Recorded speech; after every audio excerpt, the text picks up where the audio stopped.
makan ikan Romualdo diembat juga Gurunda. Bukannya lo dia mempersembahkan sebagai persembahkan. Barisan dan ada aja. Persembahan. Romualdo korbannya ikan. Korbannya ikan. Loh, ada rasul kan? Ini baju masalahnya Romualdo.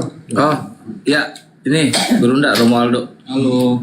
Kurang kenceng suaranya. Ya, salam. Bang Aldo. Ngobrol. Diam dulu. Akhirnya bisa silaturahmi sama teman-teman kita di pusat. Makasih Bang. Lanjutkan. Masya Allah. Pasti ada ilmu yang bisa diterima sama teman-teman kita yang di bawah juga. Lanjut. Ada ucapan untuk Nabi Luga nggak, Bang Juma? Kalau ini teman gue nih, gue banget ini. Ini gue banget ini. Nanti jumpa lagi kita Bang Luga. Apa? Bulan-bulan 3 lah insya Allah.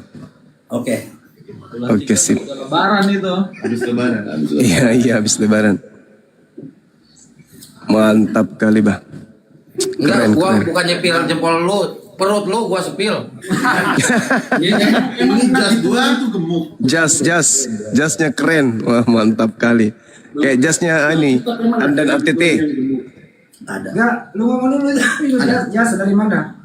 Jas sumbangan dari Bu Dewi Asmara. Bu Jenderal dong dapatnya. Baik banget Ibu itu. Oke. Ibu Jenderal Lanjut, itu, lanjut. enggak? Iya. Ibu Jenderal itu. Iya. Jangan Karena kan jas gua kan kecil Pak, jadi perut gua gemuk kan kelihatan banget. Udah cari yang gede lah kayak gitu kan. Ini kan agak nutup dia udah tahu lu gede jadi cari yang paling. Iya, namanya di. Nah kalau bapak menyayangi anak, Heeh. kenapa dia membiarkan dia tersalib? Karena kalau bapak nggak memutus anaknya, semua yang di bumi ini semua tanpa alasan semua masuk neraka. Beneran. Minta ampun penuh itu nggak ada connectingnya. Jadi cara untuk masuk surga harus Yesus mati. Ketika manusia berdosa, seluruh bumi berdosa, bumi tidak bisa minta ampun ke bapak, nggak bisa. Karena ada penghalangnya dosa. Untuk menghancurkan dosa ini cuma satu jalan satu-satunya yaitu penebusan dosa. Harus ada darah yang tertumpah. Nah, ketika darah tertumpah, maka Roh Kudus bisa diberikan kepada seluruh manusia. Ketika Roh Kudus memenuhi manusia, bisa ke surga. Makanya kalau lo penuh Roh Kudus bisa langsung Jadi harus ada. pergi. Jadi harus ada tumbal manusia. Enggak izin gua. Disebut foto ya. bukan tunggal, bukan tumbal, penebusan. Oh, Romualdo pengen dipoto. Pengantin. Fotoin itu berdua. Udah. Iya. Fotoin dari sini. Syarat untuk kan si Bang ini siapa? Ya Tuhan, ampunilah aku, dosaku udah banyak banget gitu kan. Ya. Itu syaratnya harus ada penebusan, nggak bisa main, ampuni kok nggak bisa. Emang maksudnya lo, ampuni aku Tuhan, kalau bapak ngomong gini, habis dosamu nggak bisa. Itu harus ada darah yang dicur karena upah dosa adalah maut. Oh, Galatia 3 pasal 13. Kadang-kadang udah pintar. Terus Itu yang terkutuk siapa? menurut Edis, Manusia. menurut Edis, gitu ya, menurut Edis nih, karya salib itu karya iblis, setuju nggak? Yang nyuruh Yesus turun ke bumi siapa? Iblis atau bapak? Bapak. Berarti blow on si Edis. Jadi Kata menurut saya ini karya- iblis. Karya siapa? Yang nyuruh Yesus turun ke bumi iblis atau bapak?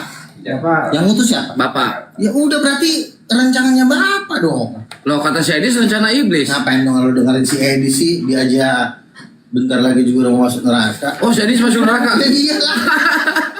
Kita ngomong pasti-pasti aja. Lo kan percaya. Lebih umat. Lo bilang kalau ngomong pasti ya kita lihat yang tertulis ya. Ya, yang tertulis ini keren nih. Keren.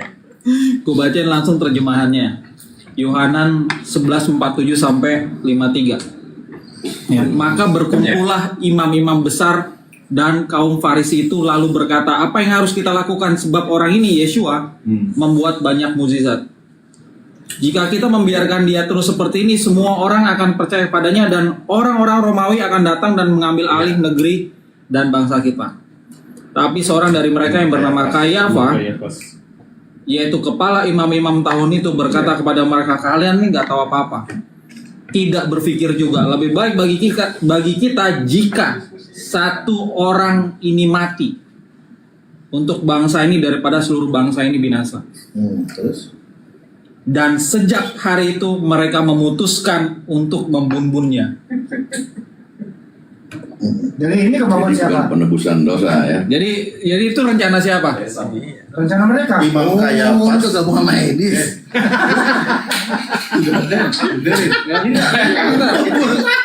Yohanes 11 kan nama Edis. Yohanes Tidak 11. Ya, rencana Bapak, rencana iblis nggak tercatat di sini.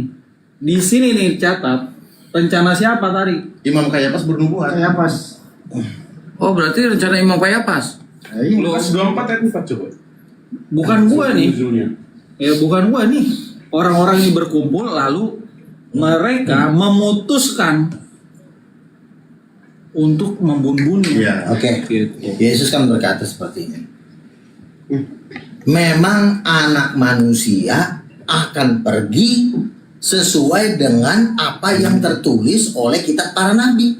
Akan tetapi, kata Yesus, celakalah dia yang olehnya anak manusia diserahkan. Artinya Yesus mengutuk ketika mereka membunuh Yesus.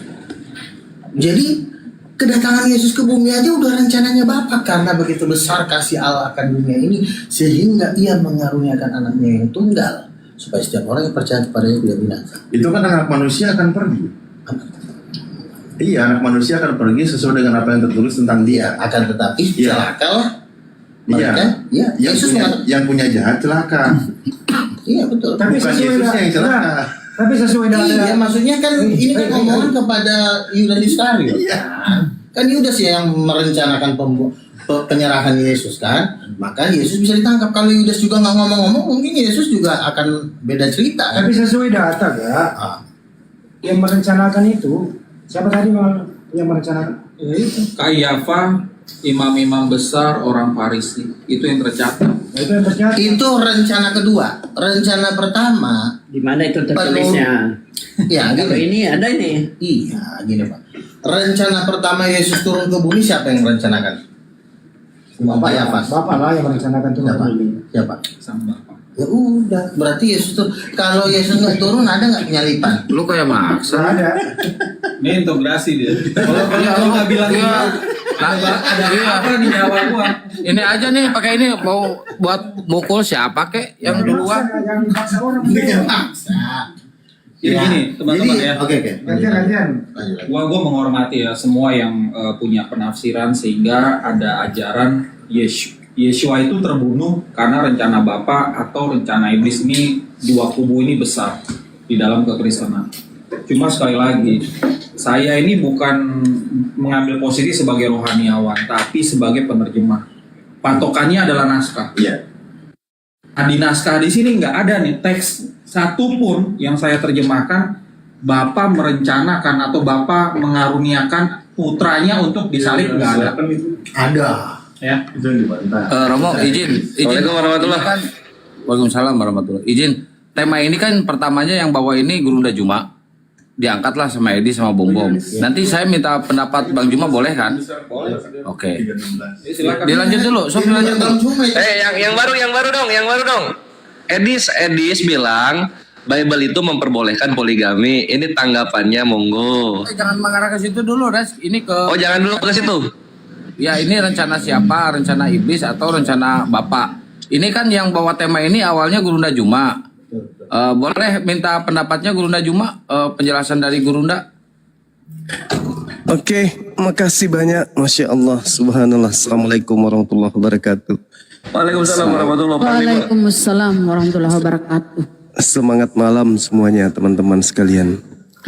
Jadi hal-hal seperti ini bisa dikembangkan ke depannya. Teman-teman kita yang Kristen diajak diskusi seperti ini untuk memperlihatkan kepada dunia luar bahwa debat itu hanya sebatas debat.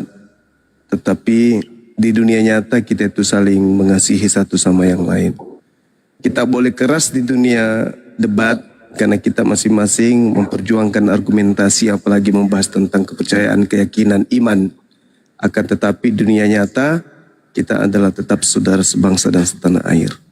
Nah, terkait materi penyaliban ini kesimpulan akhir dan kesimpulan awalnya itu adalah salib ini pemikiran Tuhan atau pemikiran manusia, itu dulu. Adanya Yesus disalib itu pemikiran manusia atau pemikiran Tuhan. Karena ketika Matius mencatat di Matius 16 nomor 23, ternyata latar belakang sampai Simon menarik Yesus ke samping itu karena Petrus berpikir ini Yesus kalau terus ke sana dia akan mati disalib. Itu pemikiran manusia. Maka Yesus mengatakan, "Enyahlah iblis, engkau adalah batu sandungan bagi Tuhan." Engkau memikirkan apa yang dipikirkan manusia, engkau tidak memikirkan apa yang dipikirkan oleh Tuhan. Apa yang dipikirkan oleh Tuhan?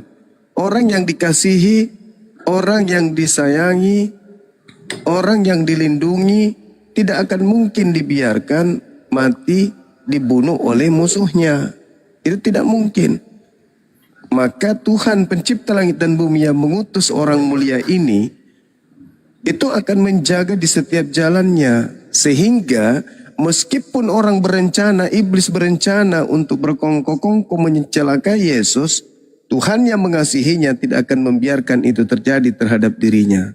Makanya ketika Petrus berusaha untuk menggagalkan Yesus pergi menemui mereka, Petrusnya mengatakan seakan-akan dia berkata, ini tafsiran pribadi, seakan-akan Yesus berkata bahwa kamu itu menyepelekan Tuhanku. Tuhanku tidak akan mungkin membiarkan aku ini celaka. Dia akan menyelamatkan aku. Makanya dia berdoa.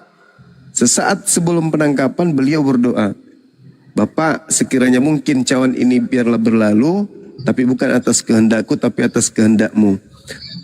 Lalu seorang malaikat menampakkan diri dari langit untuk memberikan kekuatan kepada Yesus sehingga sehingga dia berdoa semakin bersungguh-sungguh sampai peluhnya seperti titik-titik darah yang berjatuhan ke tanah. Pertanyaan muncul, Yesus berdoa, malaikat turun memberikan kekuatan. Apa tujuannya kekuatan ini diberikan oleh malaikat? Persiapan terangkat ke langit atau persiapan terangkat disalib? Nah, sementara orang disalib tanpa malaikat bisa bertahan sampai berminggu-minggu nggak mati. Lah ini yang disalib baru 3 jam sudah mati. Lalu malaikat fungsinya apa? Bukan larinya ke salib. Fungsi malaikatnya adalah menantang Yesus agar mengangkat Yesus terangkat ke langit sebagaimana ketika Yesus dicobai iblis. Kata iblis, Yesus ada tertulis tentang engkau. Jikalau engkau adalah Mesias, anak Elohim, maka Elohim akan mengutus malaikatnya agar menatang engkau di tangannya agar kakimu tidak terantuk kepada batu. Benar, itu tertulis di Mazmur 91, nomor 11, nomor 12. Jadi kembali kepada kesimpulan saya nih, bahwa apakah penyaliban itu pemikiran Tuhan atau pemikiran iblis? Kalau pemikiran Tuhan, kenapa iblis pada terlibat? Iblis merasuki Yudas, tentara imam kepala mahkamah agama, membuat kesaksian palsu, tipu muslihat dan seterusnya. Masa pemikiran Tuhan bersama dengan iblis ingin menyerahkan Yesus, ingin menyalibkan Yesus? Masa pemikiran Tuhan sampai Yudas harus berkhianat? Masa pemikiran Tuhan iblis merasuki Yudas dan seterusnya? Itu bertentangan. Jadi kesimpulan saya, penyaliban itu adalah pemikiran iblis. Yesus disalib itu adalah pemikiran iblis. Yang benar, Yesus itu diselamatkan dari salib. Itu baru pemikiran Tuhan. Demikian, silakan. Mantap, Panglima.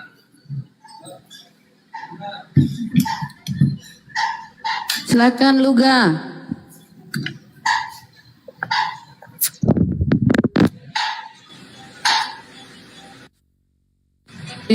Kang, mana suaranya mereka? Si Akang mute itu. Jadi nggak masuk ke sini. Lanjut. Gitu. Jadi kalau memang Muslim meyakini ya Yeshua itu diangkat ke langit sehingga tidak disalibkan, kami harus hormati.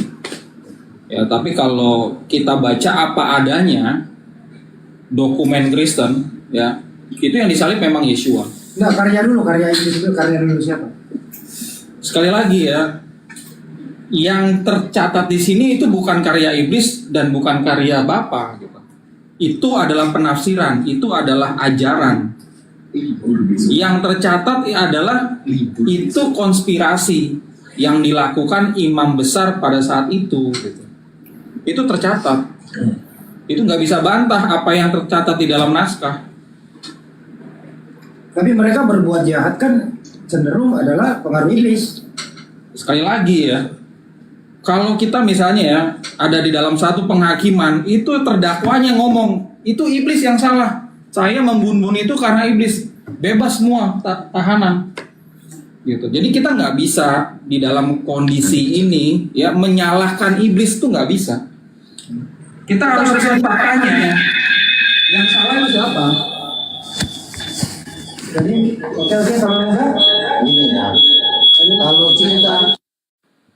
Kalau kita ingin menjelaskan sesuatu film, kebetulan Pak Deddy di sini sutradara film, jangan kita ceritakan film itu setengah doang.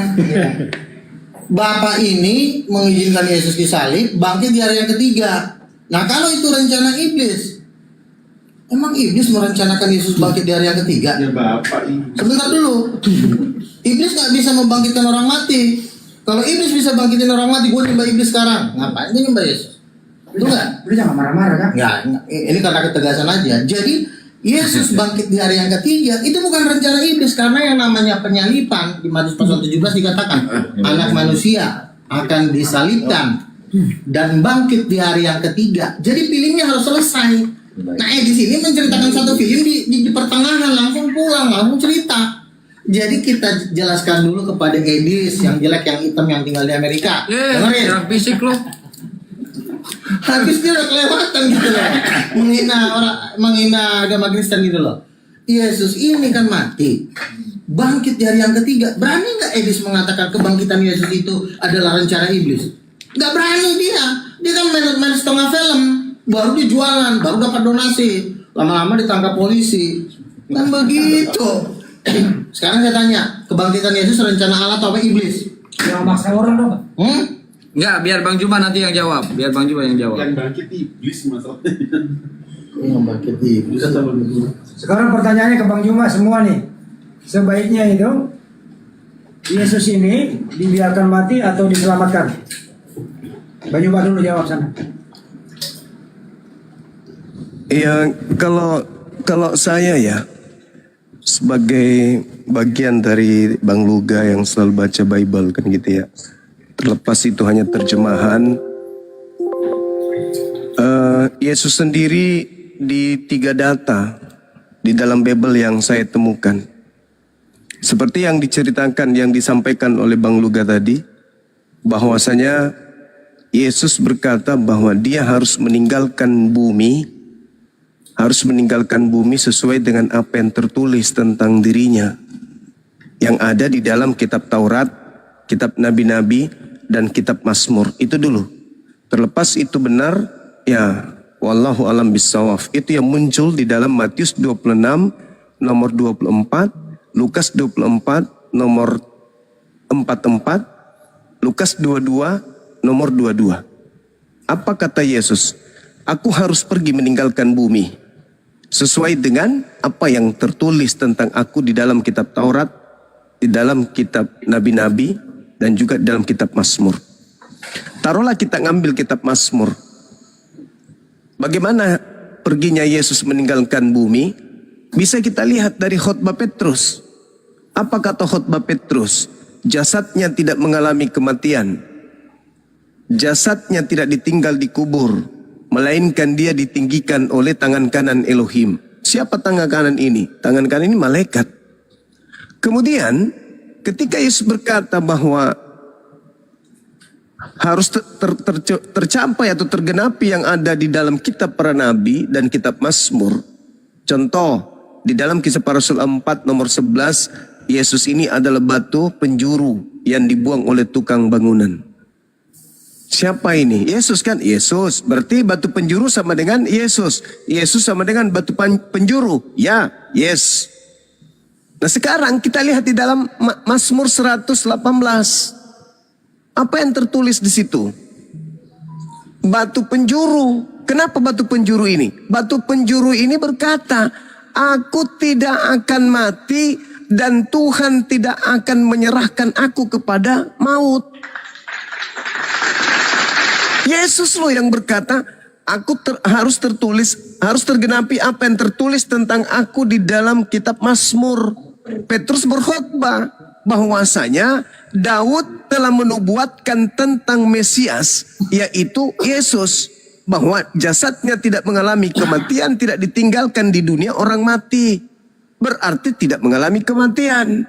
Nah, ucapan di dalam Mazmur 118 nomor 17, aku tidak akan mati, aku ini adalah batu penjuru. Berarti Yesus. Kalau aku tidak akan mati, lalu siapa? Yang kemudian yang diterangkan dalam Ibrani 5 nomor 7. Sebagai manusia dia telah mempersembahkan doa yang sungguh-sungguh kepada Dia yang sanggup menyelamatkannya dari kematian. Dan atas kesolehannya doanya dikabulkan.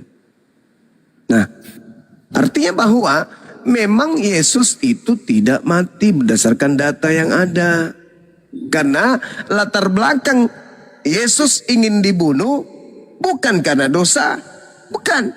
Tadi Saudara Aldo membacakan di dalam Yohanan 11 nomor 45 dan seterusnya sampai nomor 57 itu. Jelas bahwa orang-orang yang sebagai tuan rumah saat itu ingin membunuh Yesus karena alasan apa? Alasan politik, ekonomi. Karena orang Roma mengancam akan merampas bangsa Yahudi ketika mereka kemudian tidak membunuh Yesus. Maka mereka berkongkol-kongkol ingin membunuhnya. Nah, sekarang permasalahannya adalah apakah Tuhan yang mengasihi Yesus akan membiarkan Yesus dibunuh hanya gara-gara faktor ekonomi politik? Hanya karena ingin memuaskan kemudian orang-orang Yahudi tentang duniawi. Karena ketakutan bangsanya dirampas sama tentara Romawi, bangsa Romawi kala itu. Kan tidak mungkin. Maka yang benar terjadi sesuai dengan yang Yesus katakan. Dia terangkat karena Tuhan menginginkan itu. Jadi kenapa tadi di awal saya mengatakan apakah salib itu iblis yang punya pemikiran atau Tuhan? Karena Yesus sendiri yang mengatakan itu. Enyalah iblis, engkau suatu batu sandungan bagiku. Sebab engkau bukan memikirkan apa yang dipikirkan oleh Tuhan, melainkan apa yang dipikirkan manusia. Yang dipikirkan oleh manusia ketika Yesus mengalami hal itu adalah Yesus akan teraniaya, Yesus akan disalib, Yesus akan dibunuh. Itu pikiran manusia. Tapi pikiran Tuhan apa? Sedikit pun tidak akan pernah tersentuh hal-hal yang negatif terhadap Yesus. Itu pikiran Tuhan.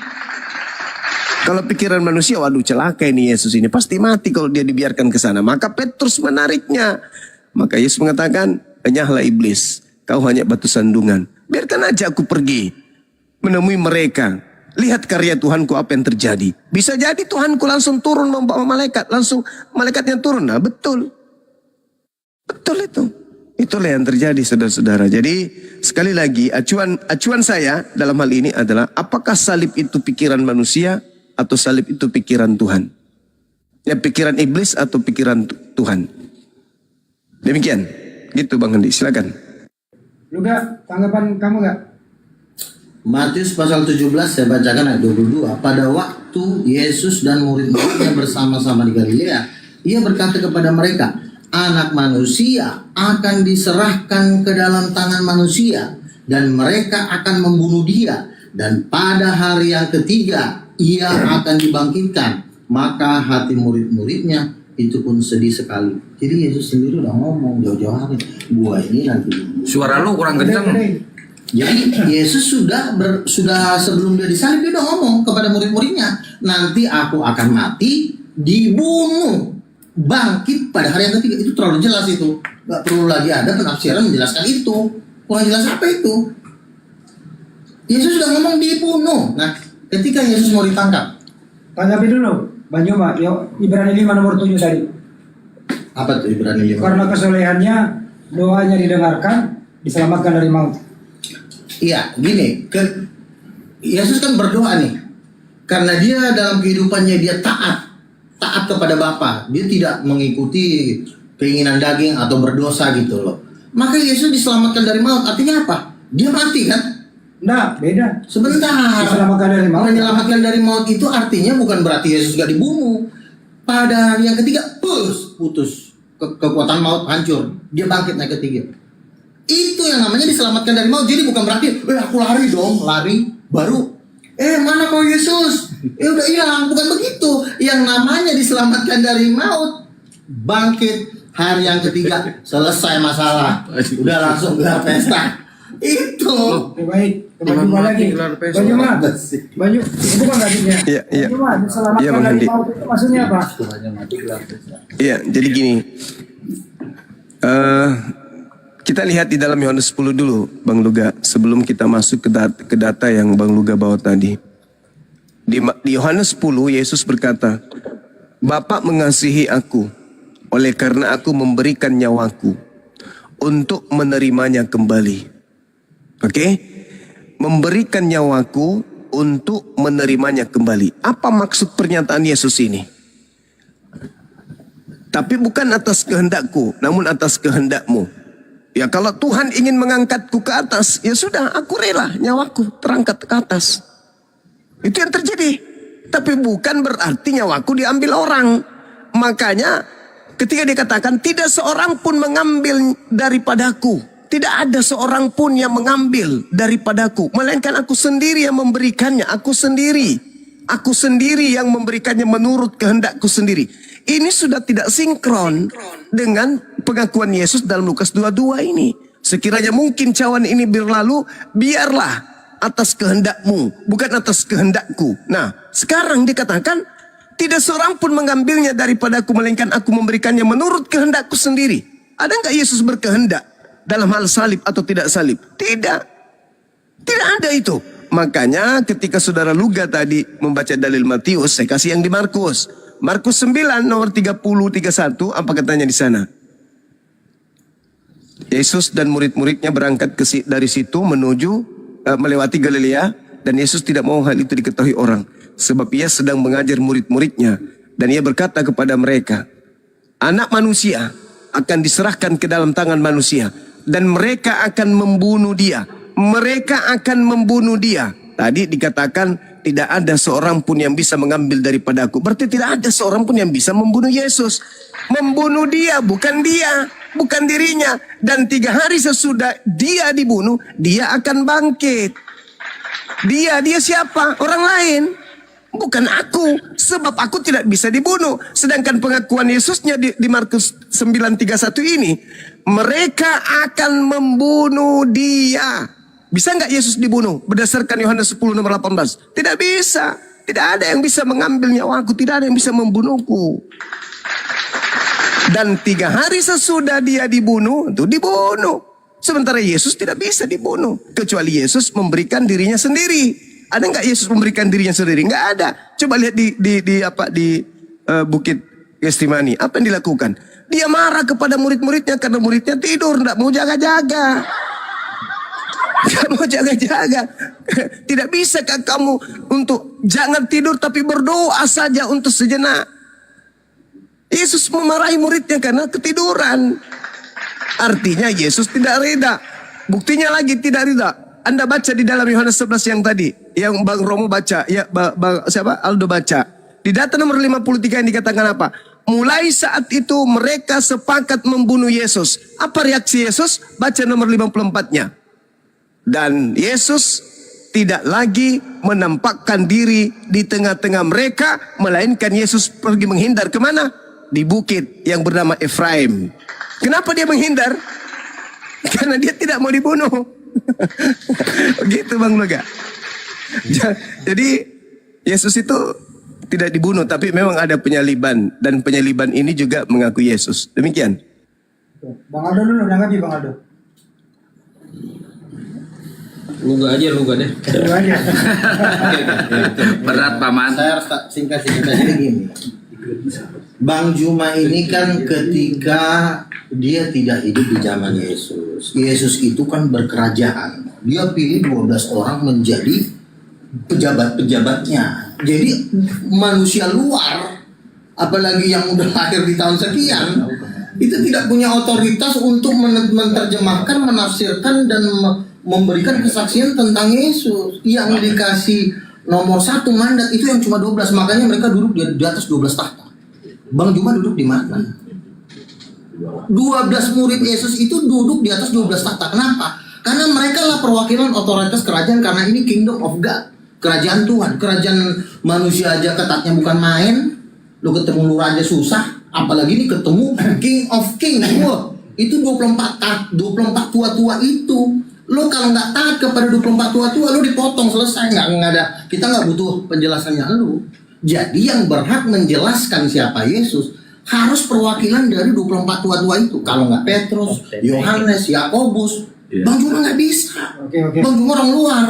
Pertanyaan terakhir, Bang Juma jawab sama Luga. Terakhir nih ya. Siapakah yang menyaksikan Yesus disalib waktu kejadian penyaliban? Apakah ada orang yang bisa dipercaya bahwa ini Yesus anak Maria? Bang Juma dulu.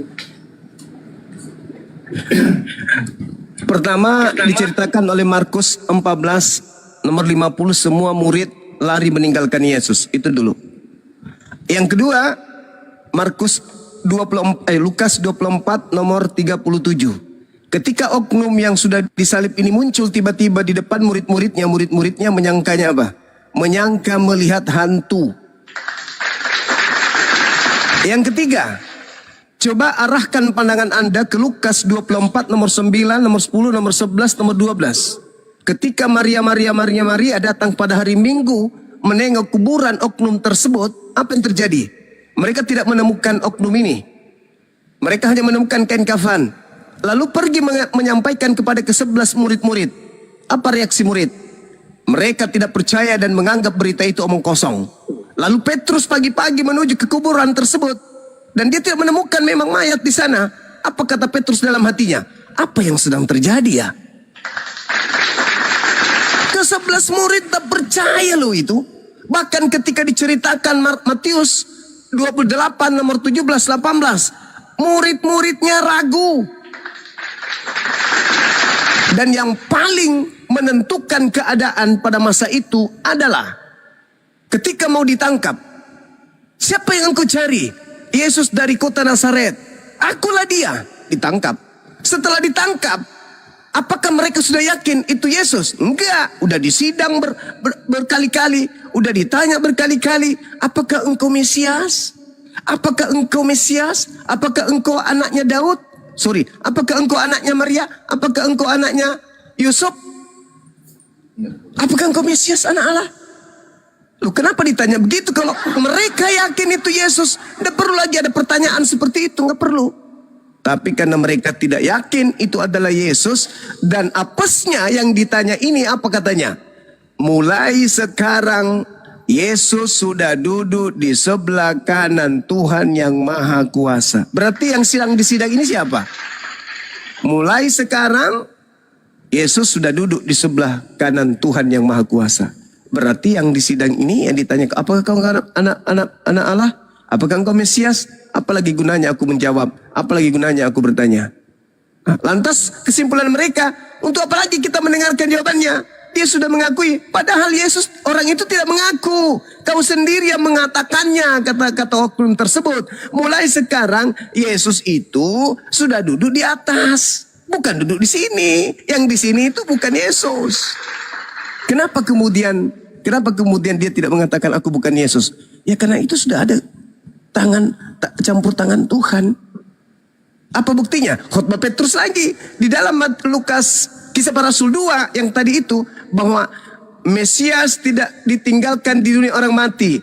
Mesias tidak mengalami kematian, tetapi tangan kanan Tuhan mengangkatnya. Nomor 36-nya, maka seluruh Israel harus tahu bahwa yang kau salibkan itu telah dijadikan menjadi Tuhan dan Kristus. Nah, itu yang disalib ini dijadikan Tuhan dan Kristus. Sedangkan Yesus jadi Kristus sejak dia dilahirkan. Pada hari ini telah lahir bagimu juru selamat, Kristus. Sedangkan ini yang disalib nanti menjadi Kristus setelah disalib. Yang terakhir adalah bahwa Yesusnya sendiri yang tadi yang saya katakan, Yesusnya sendiri yang berkata bahwa aku tidak akan mati, aku ini batu penjuru. Dan yang tertulis di dalam Mazmur 118 itu adalah Yesus sendiri mengatakan, memang aku harus pergi sesuai yang tertulis tentang aku dalam kitab Mazmur. Sedangkan teman-teman kita selalu menceritakan kepergian Yesus berdasarkan surat-surat Paulus. Sementara rujukan Yesus kepada Mazmur, bukan kepada surat-surat Paulus. Untuk itulah Yesus mati, agar ia dibangkitkan. Dengan matinya Yesus, maka seluruh hukum Taurat dibatalkan. Dia datang untuk menebus seluruh dosa, bukan dosa kita aja, tapi seluruh dosa dunia. Yaitu surat-surat Paulus. Rujukan Yesusnya bukan ke situ. Rujukan Yesusnya ke Mazmur, ke Taurat, dan kitab para nabi. Maka kita harus mencari tuh di kitab-kitab terdahulu. Apa cerita Tuhan tentang Mesias ini? Ada nggak dia disebut mati, lalu 3 hari kemudian bangkit? Ada nggak? Nggak ada. Nggak ada. Jadi pada kesimpulannya, yang mati ini adalah orang yang dikutuk Tuhan, sedangkan Yesus alaihi salam bukanlah orang yang dikutuk. Beliau manusia suci terkemuka di dunia dan di akhirat. Demikian. Ya, jawab gak? Tidak ada murid yang menyaksikan penyaliban. Kenapa Begini, Anda yakin itu Yesus? Yesus itu bukan orang bodoh. Dia memilih 12 orang, ya. Dia sudah menetapkan 12 orang. Kalau memang ada cuma yang lebih pintar dari 12 murid, kenapa Yesus nggak ngomong? Woi, nanti di tahun 2000 ada si Juma lahir bilang gua nggak disalib. Yesus itu sudah menentukan 12 murid ini. Dan kalaupun muridnya lari ketakutan ketika Yesus disalib, itu kan Yesus yang nyuruh. Siapa yang kamu cari? Yesus dari Nazaret, biarkan 12 ini lari. Kenapa? Karena Yesus nggak mau 12 ini dibunuh. Karena ini adalah wakil yang akan mewakili dia di bumi. Dan di dalam Matius pasal 19 ayat 20 dikatakan, Petrus berkata, Tuhan, kami udah mengikut Engkau, apakah upah kami? Yesus berkata, kamu yang 12 ini akan jadi hakim, bukan jadi terdakwa. Nanti yang menghakimi Bang Juma adalah Petrus, karena mereka kan duduk di atas tahta. Bang Juma duduk di mana? 24 tua-tua itu hakim seluruh bumi itu, mewakili misalnya Bang Andi. Apa aja Andi yang udah kamu ngomong di bumi? Yang menentukan lo nanti ke neraka apa enggak? Ini yang 24 tua-tua ini. Makanya dikatakan. Bukan itu pertanyaan kan? Yesus disalib, murid-muridnya melarikan diri. Pertanyaannya, Yesus yang suruh lari. Pertanyaannya siapa yang mengetahui kalau itu Yesus? Sedangkan nggak ada saksinya. Itu Ada kan di situ ada Maria, ada Yohanes ada Yohanes di depan salib itu. Yohanes kabur semua kok. Enggak, yang kabur itu ada satu murid di depan salib dan Maria Magdalena. Kan perempuan-perempuan itu juga timnya Yesus. Tadi Yohanes 14:50 tadi apa Matius 14:50 semua murid melarikan diri. Yang nyuruh melarikan diri siapa? Yesus. Salah. Iya, betul. Supaya mereka tidak dibunuh. Berarti tidak ada murid yang menyaksikan. Bukan tidak ada mau. Sekarang kejadian di Blok M. Lu kabur dari Blok M, emang lu langsung bisa ke Cina? Pasti lu juga kan sekitar situ juga ngeliat-liat dari jauh. Ngintip dari jauh. Nah, kita kan pakai logika dong. Kalau kejadiannya di Blok M, masa lo langsung lari? Banyuma terakhir Banyuma melarikan diri tapi ngintip-ngintip dari jauh katanya. Silakan. Iya kan di situ juga kan banyak Enggak, itu ada Ibu Yesus. Coba Romualdo saya yang jawab, Romualdo. mungkin Bang Zuma itu kelewatan, ada beberapa ayat sebenarnya yang menjelaskan ada muridnya Yeshua di situ. Ada. Contohnya Yohanan 19 ayat 26-27. Jadi dari 7 perkataan Yeshua di atas kayu salib, salah satunya itu menyerahkan si Maryam, maminya itu kepada si Yohanan. Jadi tolong dibaca aja Yohanan 19:26 sampai 27. Ada, Tetap ada saksi di situ. tetap ada saksi. Jadi gini, kalaupun murid-murid Yesus pernah merasa lemah, itu tenang enak sih. Kalaupun ada, ini namanya juga dialog ya kan, kecuali kita ngomongin hari sama ibu-ibu. Kalaupun ada misalnya ada yang ketakutan, itu manusiawi. Semua manusia berdosa. Nabi pun jatuh dalam dosa. Daud berzina. Artinya kalaupun ada kekurangan, tetapi itu tidak membatalkan. Tapi kalau gitu kembali ke Banyuma dulu karena Bang Haji lagi nggak enak badan. Silakan Banyuma. Saya dengerin. Oh, mendengar. Oke, silakan Banyuma ditanggapi lagi Banyuma. Iya, Artinya, baik. sebelum ke Banyuma, 12 murid Iya, silakan. tidak bisa dipecat karena dia lari. Kupecat kau, kata Yesus enggak. Gini, Tuhan kami kemarin lari waktu kau disalib, kami mau melarikan diri ke Cina. Nggak ada pemecatan terhadap 12 murid itu. Artinya tetap 12 murid itu nanti yang menghakimi Bang Joma. Selesai. Kalau sudah, misalnya Bang Deddy kemarin dipilih jadi gubernur, udah semua jadi rakyat. Jangan jadi gubernur pula. Nah itulah kalau seseorang diangkat Tuhan menjadi hakim, udah lu cuma terdakwa. Udah, biar Bang Joma menanggapi dulu, udah, Luga. Gurunda apa Dol? Iya, jadi yang pertama terkait dengan Petrus akan menghakimi saya gitu katanya ya. Tapi itu ditolak oleh Yesus. Karena dasar pijakan penghakiman Yesus itu nanti adalah semua ucapan Yesus yang pernah Yesus sampaikan kepada kaumnya. Yohanes 12 nomor 48. Barang siapa yang menolak aku dan tidak menerima firmanku, dia sudah ada hakimnya, yaitu perkataan yang pernah aku ucapkan. Perkataan itulah kelak yang menjadi hakimnya di akhir zaman. Apa perkataan-perkataan Yesus? Apakah Yesus memerintahkan kita menjadi Kristen? Enggak. Sampai saya harus dihakimi. Suma, kenapa kau tidak jadi Kristen? Enggak ada kayak gitu. Kenapa kau tidak makan babi?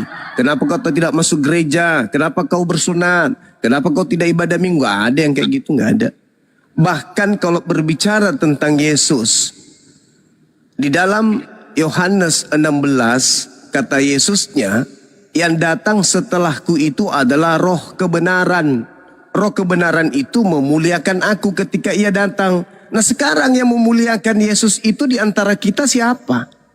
Siapa yang mengimani Yesus itu dikutuk, termati dengan jalan kutuk? Siapa yang mengimani Yesus ditampar, diludahi, ditombang? Apakah itu semua adalah indikasi kemuliaan yang didatangkan oleh roh kebenaran? Kan tidak. Justru penolakan yang terjadi bahwa Yesus itu mengalami keadaan seperti yang diceritakan dan diinginkan oleh saudara Kristen, mohon maaf saya katakan, itu adalah pemikiran-pemikiran dan kehendak-kehendak iblis. Jadi Bisa saya tanggapi? sabar, ketika ia datang, yaitu roh kebenaran, intinya ciri-cirinya apa? Memuliakan aku, bukan menghinakan aku, berkongko-kongko dengan orang-orang yang menghinakan aku, bukan, tapi memuliakan aku. Itu dulu. Kemudian yang kedua, terkait dengan saudara Aldo, Bang Aldo, Yohanes 19 nomor 26-27. Saya katakan penyaliban itu memang terjadi penyaliban itu. Memang terjadi. Nah sekarang, siapa yang menginginkan penyaliban? Saya katakan iblis. Berarti bukan hanya sekedar menyalibkan doang, tetapi iblis sudah merencanakan, merekayasa, mengatur siasat, sehingga sampai kepada endingnya yang ingin dituju apa? Orang-orang menyembah kepada korban yang tersalib ini. Maka yang keluar kemudian dari tanah, ya sudah Yesus bagi orang yang percaya. Tapi bagi orang yang tidak percaya bukan Yesus. Kenapa saya katakan demikian? Mungkin saudara Aldo tahu, kapan kitab Yohanan ini dituliskan? Yesus mengajar usia 13 tahun, usia 12 tahun. Berarti tahun ke-12 Masehi sampai kepada tahun 33 Masehi. Yohanes ditulis berdasarkan informasi bapak-bapak gereja yang kita temukan kemudian ditulis antara tahun 90 sampai tahun 110. Artinya apa? Sudah ada keinginan kalau iblis berencana menyalib, maka yang menyusun ini juga terdampak kepada keinginan iblis. Coba dilihat di dalam Yohanes 21 nomor 24-25. Apakah Yohanes ini ditulis oleh murid Yesus? Bukan. Penulis buku Yohanes hanyalah orang-orang yang menyusun berita-berita berdasarkan dengan hasil penyelidikan dari saksi-saksi. Saksi-saksi memberikan informasi lalu dia susun. Jadilah sebuah kitab. Nah, bagaimana dengan iblis? Apakah selesai pekerjaannya? Enggak. Masih juga menggiring penulisnya untuk supaya mencuci orang-orang otaknya agar mereka kemudian menyembah kepada yang disebut Kristus tadi. Makanya endingnya yang tadi yang saya katakan, salib ini pemikiran Tuhan atau pemikiran iblis. Kalau salib pemikiran Tuhan, Anda benar. Tapi kalau salib pemikiran iblis, maka penulis-penulis dan apa yang terjadi setelahnya orang yang percaya itu semua adalah korban daripada iblis.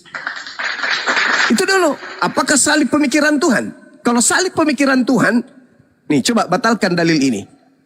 Keluaran 23 nomor 7 nomor 8. Jangan kau membunuh orang yang benar, jangan kau membunuh orang yang tidak bersalah. Sebab aku Tuhan tidak akan membenarkan orang yang bersalah. Konon dalam doktrin gereja, Yesus mati untuk menyelamatkan orang yang bersalah. Mana yang betul ini? Doktrin gereja atau firman Tuhan katanya? Gugurkan dulu. Saya minta digugurkan dulu. Kalau mau dikatakan bahwa salib itu pemikiran Tuhan, gugurkan dulu. Keluaran 23 nomor 7 nomor 8. Baru kalau sudah sepakat, baru kita selesai. Ternyata salib betul pemikiran Tuhan. Selama Tuhan melarang pembunuhan terhadap orang benar, belum lagi Amsal 6 nomor 16. 6 perkara yang dibenci Tuhan, bahkan 7 kekejian di dalam hatinya. Salah satunya adalah menumpahkan darah orang yang tidak bersalah. Berarti penyaliban bagi Tuhan adalah kekejian, hal yang dibenci oleh Tuhan. Dengan kata lain, penyaliban bukan pemikiran Tuhan, tapi pemikiran iblis. Kalau itu pemikiran iblis, maka Yohanes 19 agar orang percaya bahwa yang disalib itu adalah Yesus, itu juga adalah rekayasa iblis. Demikian. Oke. Terakhir Luga, habis Luga nanti dikembalikan ke Komal, Banyuma diskusi sama orang yang di Komal. Oke. Saya beri waktu 2 menit. Iya, gini. Tema yang dilemparkan Bang Juma ini sebenarnya saya nggak mau sentuh. Karena ini kan kerjanya si Adi sini. Kalau temanya Yesus disalib apa enggak, itu merugikan orang Kristen. Karena dia punya ruang-ruang jawaban itu banyak. Makanya kalau saya mau debat sama Bang Juma, simpel aja. Yesus mau buat mujizat pakai kuasa apa? Dia pasti nggak bisa jawab. Dibilang kuasa Allah salah, kuasa Roh Kudus. Jadi mati di situ.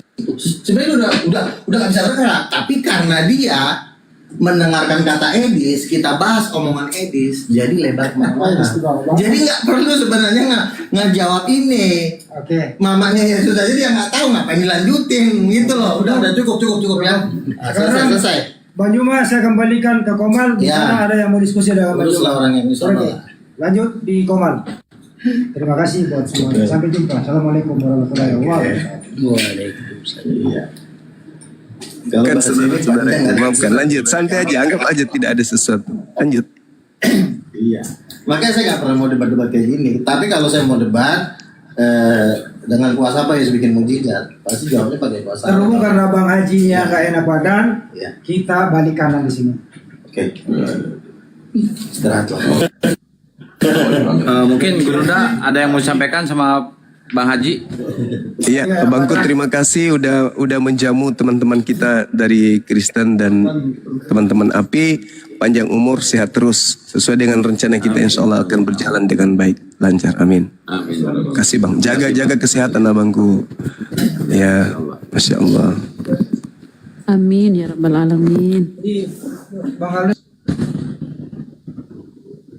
Teman-teman sekalian, kalau dikatakan Yesus bermujizat dengan kekuatan apa? Tunggu dulu bro, tunggu, sabar. Kenapa? Yesus berkata, apa kata Yesusnya? Kristus palsu akan menjadikan mujizat, tanda-tanda yang dahsyat, kekuatan-kekuatan justru sebagai alat untuk menyesatkan. Bahkan bukan hanya menyesatkan manusia biasa kayak kita ini, bahkan bisa menyesatkan orang-orang pilihan juga dengan mujizat itu. Jadi kalau Yesus bisa yang keluar dari kubur ini dengan mujizat-mujizatnya, ya itu tanda-tanda kan. Yesus mengatakan kepada muridnya, sebab Kristus palsu akan datang. Apa tujuannya ketika datang? Melakukan tanda dahsyat. Apakah keluar dari kubur itu tanda dahsyat? Tanda dahsyat, Pak. Tanda yang dahsyat. Juga bisa diragukan, itu dalil itu. Jadi orang Yahudi ketika menemukan sebuah tanda dahsyat, orang Yahudi ketika melihat kemudian mujizat, apakah mereka akan jatuh pada poin menyembah kepada yang melakukan mujizat tersebut, tanda dahsyat tersebut? Tidak. Mereka hanya mendudukkan, oh ini Mesias, ini utusan Tuhan ini utusan Tuhan. Tapi kalau orang Athena, Pak, kalau orang Roma, jangankan yang keluar dari kubur, Paulus aja di dalam Kisah Para Rasul 14, nomor 10, 11 dan seterusnya, dianggap dewa Hermes, Pak, yang keluar yang turun dari langit. Apalagi semisal Yesus didakwakan, diinformasikan ke mereka. Hei, ada loh, kalau tidak percaya tanya kepada Herodes, tanya kepada Pilatus. Emang kenapa? Tanya kepada tentara-tentara Romawi. Emang kenapa? Mereka menjadi saksi ada oknum bernama Yesus membangkitkan orang mati. Hah? Masa? Berarti dia adalah kita yang turun ke bumi. Mana dia? Mana dia? Segera kita tuhankan. Itu kalau orang Athena, orang Yunani, orang Romawi yang mendengarkan informasi kayak gitu, wah ini pasti dewa nih, ini dewa. Tapi kalau orang Yahudi, orang Islam, orang Arab yang melihat seperti itu, dia hanya mengatakan Masya Allah, biiznillah, biiznillah, biiznillah. Dan Yesus juga mengatakan itu biiznillah. Yohanes 5 nomor 36. Segala mujizat yang aku lakukan, mujizat itu yang bersaksi tentang aku bahwa Bapalah yang telah mengutus aku. Yohanes 4 nomor 34. Makananku adalah melakukan apa yang diperintahkan oleh Bapakku. Biiznillah. Aku tidak dapat berbuat apa-apa dari diriku sendiri. Apa yang aku kerjakan itu karena perintah Bapakku. Bismillah. Tidak menjadikan kemudian orang yang berakal, penganut agama samawi, menjatuhkan dirinya serendah-rendahnya dengan menyembah kepada makhluk yang bisa bermujizat. Kenapa?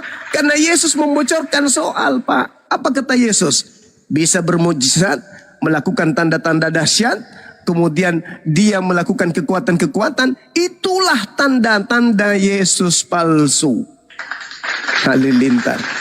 Maafkan saya, tadi sudah enak makannya jadi tidak enak. Lanjut teman-teman. Iya, mantap. Bang Kores, tadi ada yang mau disampaikan Bang Kores? Gas, Bang Kores. Sambil nunggu Oten. Ya, Pak Petalempu, Assalamualaikum warahmatullahi wabarakatuh, Bunda Rahma dan semuanya. Waalaikumsalam warahmatullahi wabarakatuh. Bagaimana kabar Gurunda, Bang Arif, Kores, Bunda Rahma sama Kian Santang? Waalaikumsalam warahmatullahi wabarakatuh. Alhamdulillah baik. Baik. Pak Peta. Alhamdulillah. Moderator Kang, biar aku jambak. Saya mohon maaf tadi tidak sempat ikut telekonferensi karena kebetulan ada acara pengajian di dekat rumah, gak enak tetangga. Iya, nggak apa-apa. Bang Arif, monitor Bang. Bang Arif baru naik mobil, Gurunda. Oh, siap. Bang Andi nggak bawa mobil.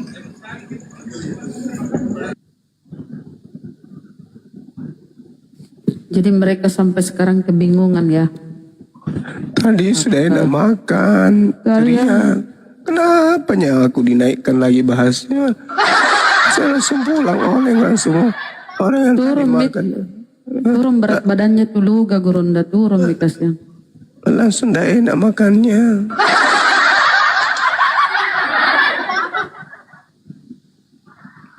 Ya, saya berbicara berdasarkan dalil. Saya bukan asumsi, enggak. Kenapa orang akan mengatakan, lah kamu kan comot-comot. Saya mampu melakukan itu karena saya membaca. Dari kitabnya Yahudi, kitab Kejadian, sampai Hosea, dari Markus sampai Wahyu. Saya baca, saya kaji, saya pelajari. Kenapa itu bisa saya pelajari? Karena ada petunjuk dari Quran. Fawailul ladina yaktubuna al-kitaba bi'aidihim summa yaquluna hadzal min indillah. Tentang kitab mereka, kawan-kawan. Kemudian, kenapa Anda berani mengambil data bahwa Yesus memberitakan tentang roh kebenaran? Al-Quran saya memberikan indikasi kuat. Apa kata Quranku? Al-Quran saya mengatakan, Bismillahirrahmanirrahim.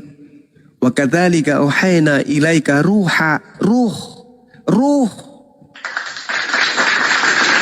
kebenaran, ruha min amrina ma kunta tadri mal kitab walal iman walakin ja'alnahu nuran nahdi bi man nasha min ibadina wa innaka latahdi ila siratim mustaqim.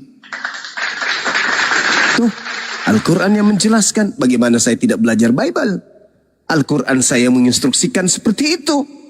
Demikianlah aku mewahyukan kepada Nabi Muhammad roh kebenaran dengan perintahku.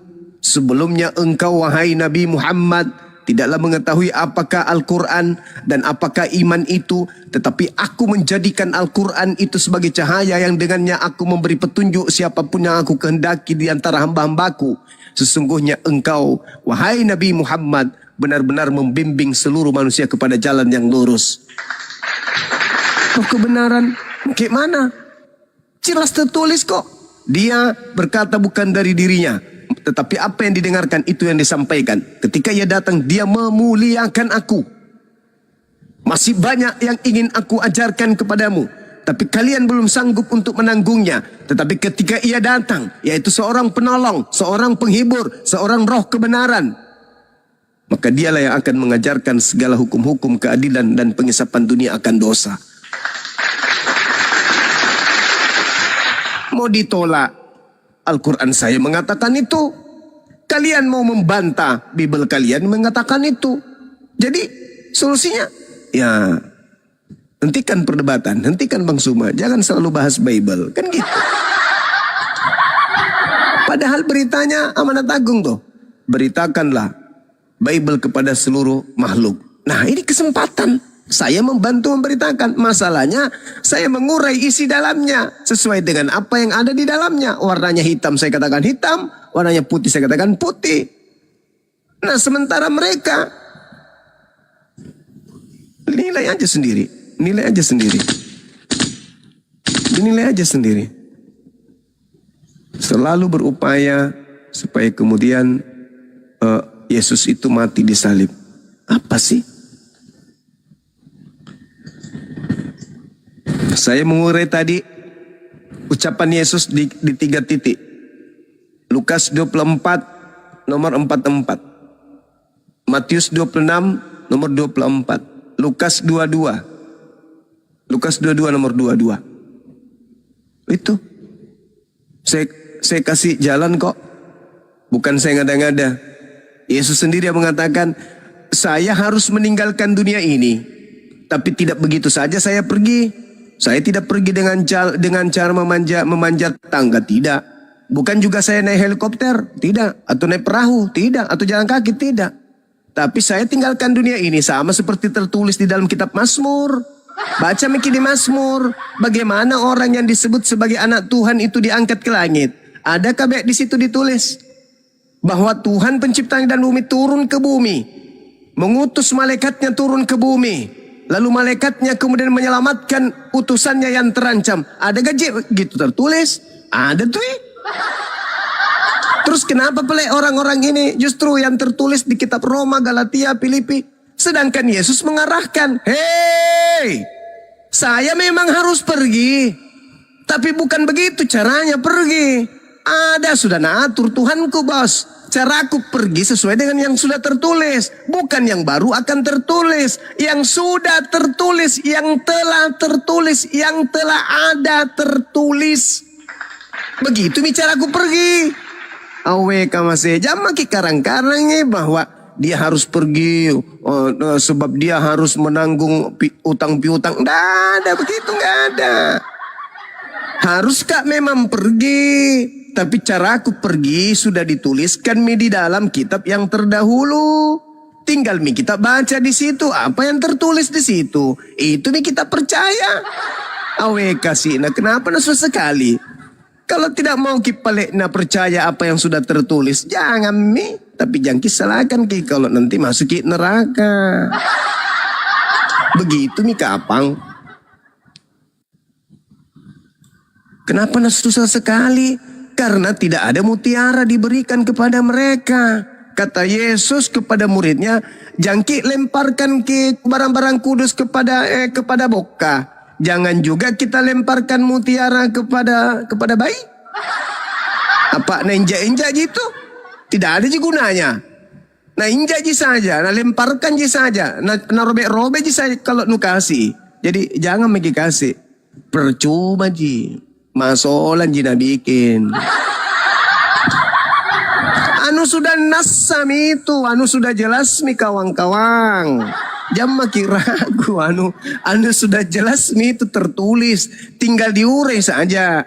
Yang sekarang yang kita butuhkan adalah mampukah kita menerima kebenaran yang ada. Anu nasam di situ ada.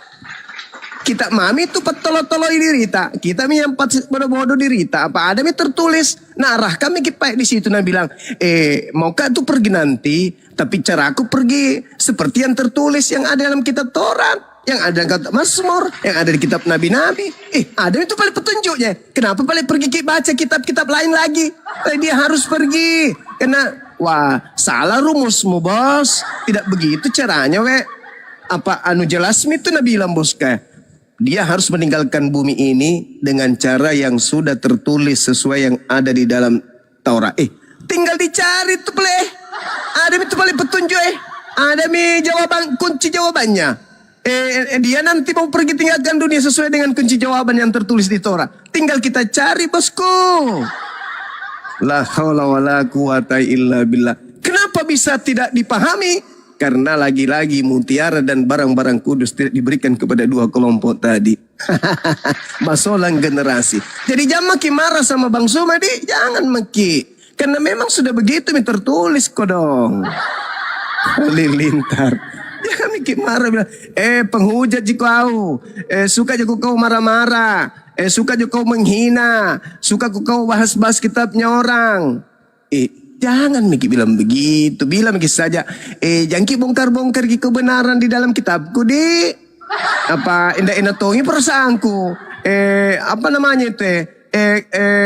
Apa namanya? Nah bilang anak gaul, domba-domba geleter kabelah. Masalah yang lagi epeng. Itu barangkali. Domba-domba geleter kayak kalau Bang semua baca kitabku bela apa? Nah bongkar semua isinya. Toko agama aku saja tidak sedetail itu nah bongkar. Nah dia bukan dia orang toko bagaimana, ada pernah juga sekolah. Tapi kenapa nah pintar sekali nah bongkar semua itu isi dapurnya. Mama jangan Miki berlebihan kapang. Biasa-biasa Miki. Apa tidak dibayar ji perpuluhan ke kita. Rugi jaki cerita. Tidak ada ji orang percaya. Jadi berhenti Miki. Begitu nih barangkali di masalah generasi. Panglima, Afwan, motong dikit. Alhamdulillah. Bentar, alhamdulillah. Kores. Ya. Kores sebentar. Itu tadi Bible versi Bugis Makassar ya teman-teman. Lanjut Bang Kores.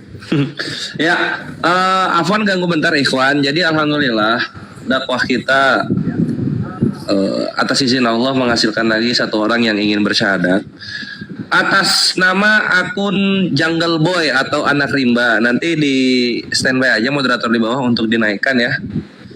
Akan bersyahadat di Room Kian Santang kembali. Lanjut. Alhamdulillahirabbil Alhamdulillah. Alhamdulillah.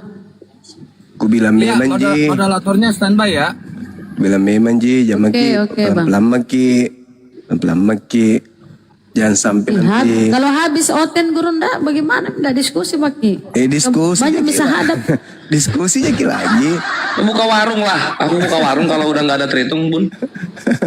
Diskusi tonjaki lagi. Masih ji. Jangan minta aku, masih banyak setan.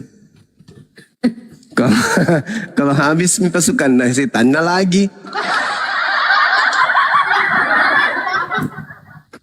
Banyak itu Assalamualaikum warahmatullahi wabarakatuh. Gurunda. Waalaikumsalam warahmatullahi wabarakatuh.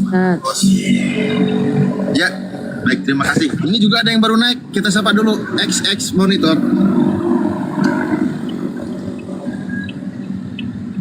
Halo. Ya, XX. Anyway, info dari Pak Arif ya. Mantap Pak Arif. Peta, Assalamualaikum warahmatullahi wabarakatuh. Waalaikumsalam warahmatullahi wabarakatuh. Waalaikumsalam warahmatullahi wabarakatuh. Ya, gimana Ikores?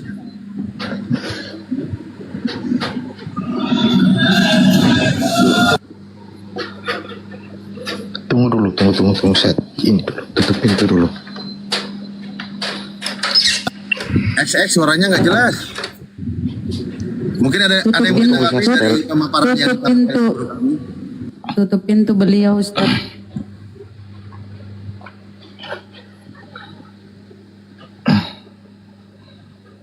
Ya, ini mau bertanya Bang.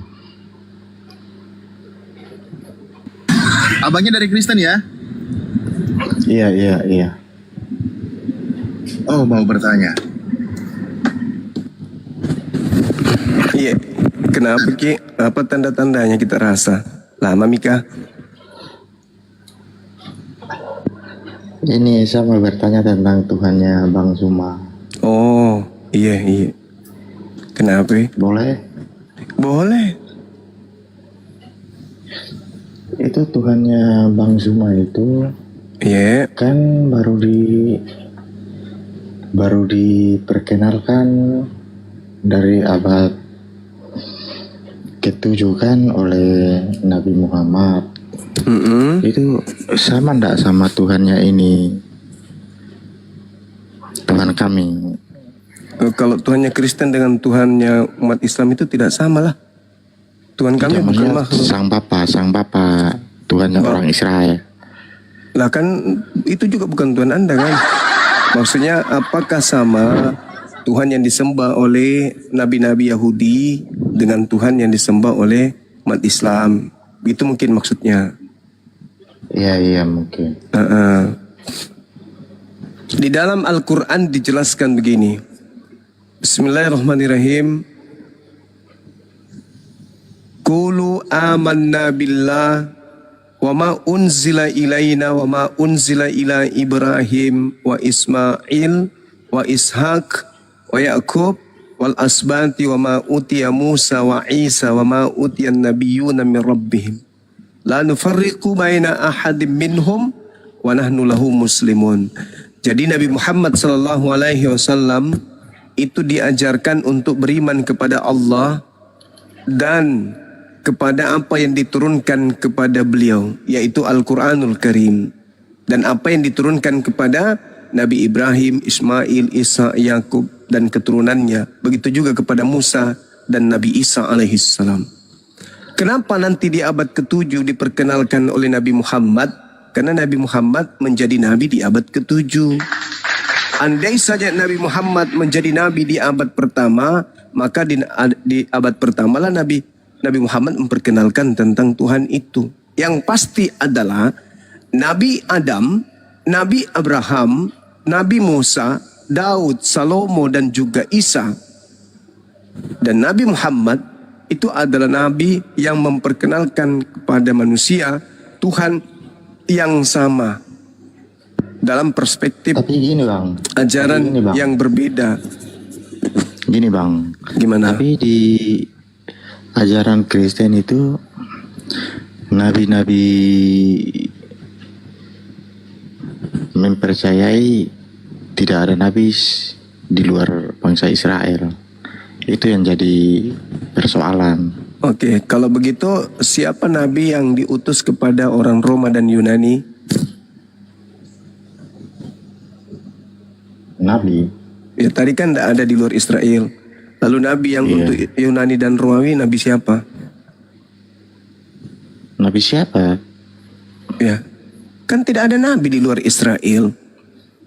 Lalu yang diutus ke Romawi Yunani siapa?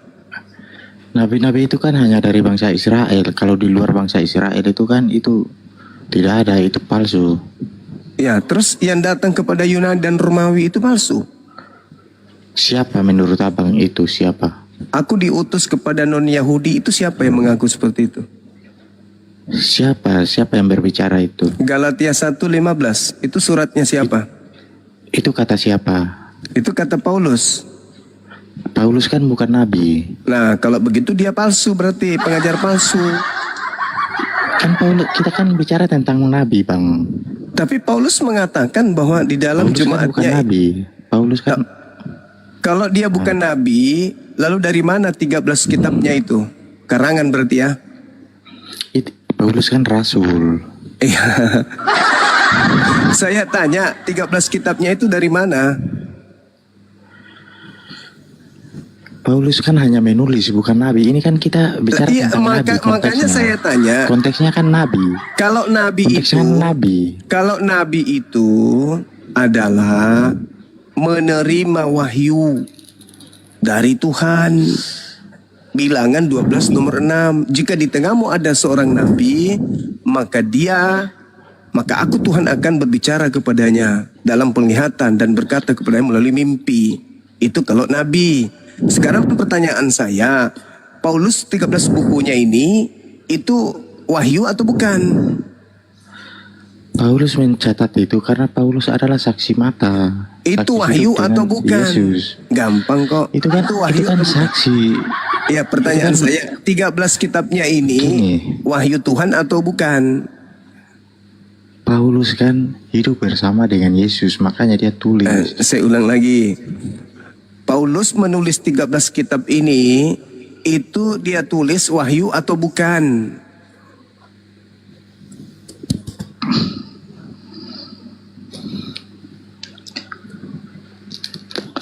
Paulus itu hanya menulis tapi bukan nabi. Ya, yang ditulis ini bukan saya tanya Paulus ini siapa, yang saya tanya yang ditulis Paulus ini wahyu atau bukan? Maksudnya nggak paham ini saya. Nah, kalau nabi menerima wahyu. Kalau Paulus bukan nabi berarti berarti 13 bukunya ini bukan wahyu. Nah, Tadi kan sudah aku bilang rasul. ya berarti dia bukan nabi. Ya dia kan tulis. Berarti maksudnya. Dia berarti kan kitabnya tulis ini karena apa? hidup. Kitabnya 13 kitab yang membentuk Kristen ini apa? Kitab wahyu atau bukan? Itu bukan kitab wahyu. Oh, bukan Kalau kitab wahyu. Nabi Muhammad, iya. Berarti Nabi Muhammad 13 kan menulis. buku itu karangan Paulus, bukan firman Tuhan. Betul? Siapa bilang itu kitab karangan? Tulisan Kalau begitu karangan. itu wahyu. Berarti wahyu dong. Saya tidak bisa menjawab itu karena saya tidak Iya, tahu itu. karena Saya Anda tanya tidak aja mau Bang mengakui. dulu. Kalau Anda mengatakan itu wahyu berarti Paulus nabi. Kalau Anda mengatakan itu bukan wahyu berarti Paulus pembohong, pengarang bebas. Mana yang Anda pilih? Mana yang Anda pilih? Memang Paulus bukan nabi. Bang. Wah, berarti 13 bukunya itu karangan doang. Bukan karangan. Iya, Itu kan apa? Wahyu. ditulis. Wahyu. Itu kan ditulis. Itu kan Ditulis Paulus, dari Paulus firman itu kan Tuhan. hidup sejaman dengan Yesus, makanya Firman ditulis. Tuhan itu firman Tuhan. Memang betul firman Tuhan karena Berarti dia itu kan- nabi. Iya. Iya. Bukan nabi. Gini. Masol yang laga rumbang. Di dalam Gini. kitabnya orang Yahudi, syarat menjadi nabi adalah menerima wahyu. Kalau Jadi- bukan nabi, lalu mengatakan yang ditulis itu wahyu, itu nabi palsu. Palsu dia berarti. Anda mengatakan itu firman Tuhan, tapi dia bukan nabi. Lah, bagaimana jadi ceritanya? gini. Ada yang Jadi bukan gini. nabi menerima firman Tuhan, itu gimana ceritanya? Jadi gini Bang. Jadi menurut Abang murid-murid Yesus juga nabi yang menulis. Tidak ada murid Yesus menulis nabi, nggak ada. Siapa murid Yesus menulis nabi? Menulis kitab siapa muridnya? Ya Matius, contohnya Matius itu juga nabi. Kalau penulis Matius kitab. itu bukan penulis Bible. Yang menulis buku Matius itu bukan murid Yesus.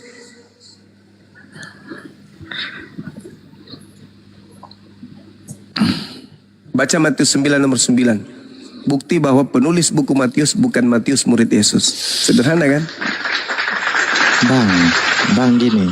Bang, abang jangan kemana-mana dulu, kita bahas tuannya abang dulu. Saya kan orang awam juga, jadi saya juga tidak tahu. Jadi saya tidak mau membahas. Saya itu. tadi sudah membahas. Qulu amanna billah. Beriman, aku berkata, katakanlah kami beriman kepada Allah. Allah yang mewahyukan pengajaran kepada Nabi Ibrahim, Ismail, Ishak, Yakub dan seterusnya. Kan udah aku bilang tadi. Tapi Anda menolak. Anda mengatakan tidak ada lagi nabi di luar Yahudi. Kata siapa nggak ada? Ulangan 34 nomor 10. Tidak ada lagi nabi yang datang di tengah-tengah Bani Israel yang sama seperti Musa. Lalu yang sama seperti Musa di dalam Ulangan 18 nomor 18 itu dari mana? Karena dari Yahudi nggak ada lagi. Lalu dari mana? Ayo, dari mana? Karena gini Bang, kan gimana? Pertanyaan saya gini.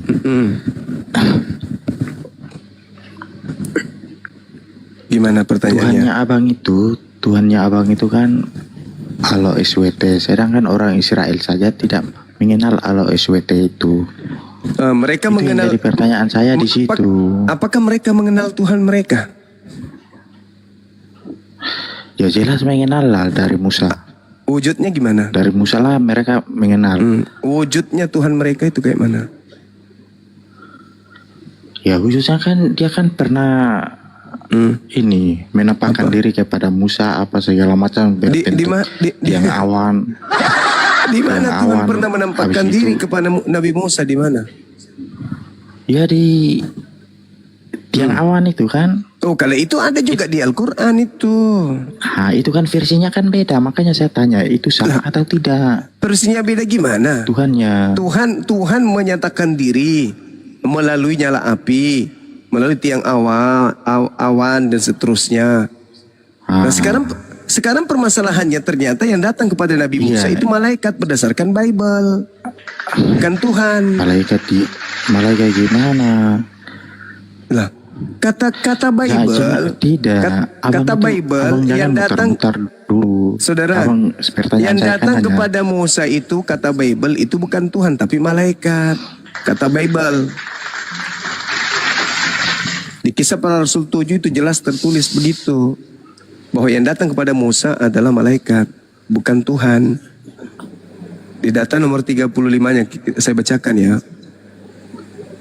Musa ini yang telah mereka tolak dengan mengatakan siapa yang mengangkat engkau menjadi pemimpin dan hakim. Musa ini juga telah diutus oleh Allah sebagai pemimpin dan penyelamat oleh malaikat yang menampakkan dirinya kepadanya di semak duri. Oleh malaikat yang menampakkan dirinya di semak duri. Berarti yang datang kepada Musa itu adalah malaikat. Nomor 38.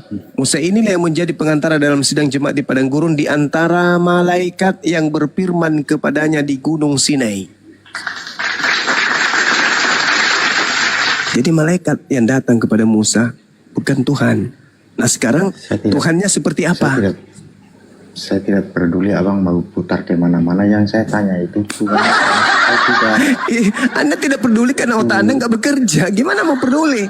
Udah jelas-jelas yang datang ke Nabi Musa bukan Tuhan tapi malaikat berdasarkan Bible. Bukan tidak peduli. Ya Anda sendiri tadi mengatakan Anda tidak peduli, sekarang bukan tidak peduli. Inilah Saya kan kalau kurang mutiara memahami tidak ke diberikan sana. gitu. Kurang memahami ke sana. Hanya yang saya mau bertanya ini sama atau tidak Tuhannya abang sama Tuhannya Israel. Kalau Tuhannya Israel yang disembah itu yang maha suci, berdasarkan Yesaya 5 nomor 16, maha suci, maha tinggi, maka dalam bahasa Arabnya disebut subhanahu wa ta'ala. Maha suci, maha tinggi. Namanya gini bang, namanya Tuhan itu pasti disebut suci. Tapi sama atau tidak Tuhannya? itu Hakikatnya pertanyaan pasti saya itu sama gitu. dong. Hakikatnya pasti sama. Al-Quran saya mengatakan itu. Cuman Tuhan ini menyatakan diri kepada nabi-nabi dengan cara masing-masing kepada nabi-nabi. Memperkenalkan dirinya dalam gelar-gelar yang berbeda. Yang bermasalah itu Tuhan kalian. Karena itu adalah dewanya orang Roma dan Yunani yang Anda sembah. Bukan Tuhannya Yahudi. Itu yang bermasalah.